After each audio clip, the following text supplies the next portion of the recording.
जब भी अपन कोई कार्य करते हैं, अपन जाते हैं, जब घर से निकलते हैं तो कुछ शुभ चिन्ह भी देखते हैं और कई बार कोई अशुभ चिन्ह भी दिखते हैं। जब हमारा बिहार हुआ रामटेक से 2013 में, तो 16वें तीर्थंकर शांतिनाथ भगवान वहाँ के मूल नायक हैं और पूज्य मुनि श्री धर्म सागर जी और हम थे दोनों बिहार करके वहाँ से निकले। पूरा संघ छोड़ने को आया, जितने भी पूज्य समय सागर जी, पूज्य युग सागर महाराज जी और पूरे मुनिराज।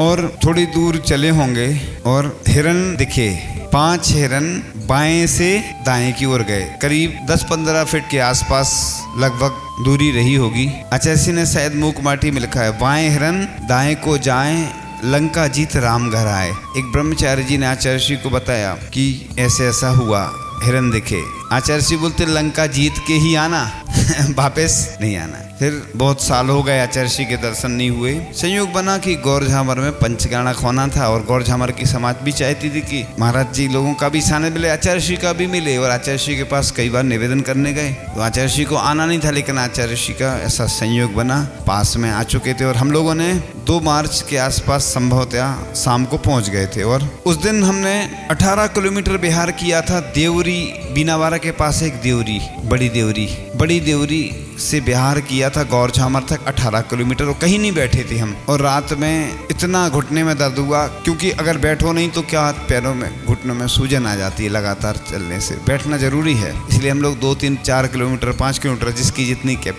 बैठते जाते हैं।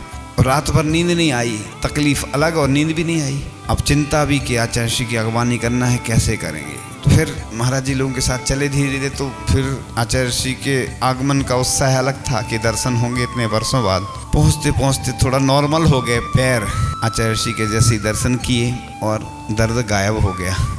आचार्य से जब चर्चा हुई तो आचार्य ने क्या बोला, कितने पंचगाणा हो गए? हमने गिनने लगे। हाँ, अच्छा है, अनुभव मिलता है। देखो गुरु महाराज कितने महान होते हैं कि शिष्य को कैसे ऊपर उठाना है, वात्सल प्रदान करना है। कितने बड़े महान आचार्य हैं। आचार्य भगवान के सामने पुराने शिष्य भी हमने देखा है कि बिल्कुल नीची निगाह करके बैठे रहते हैं, उनकी हिम्मत नहीं होती बात करने की। तो ऐसे आचार्य महाराज जब बात करते हैं और वात्सल्य प्रदान करते हैं तो लगता है कि दुनिया की सब संपत्तियां बेकार हैं। और गुरु महाराज का जब आशीर्वाद मिलता है और बात करते हैं और प्रोत्साहन देते हैं तो लगता है कि माता पिता क्या देंगे।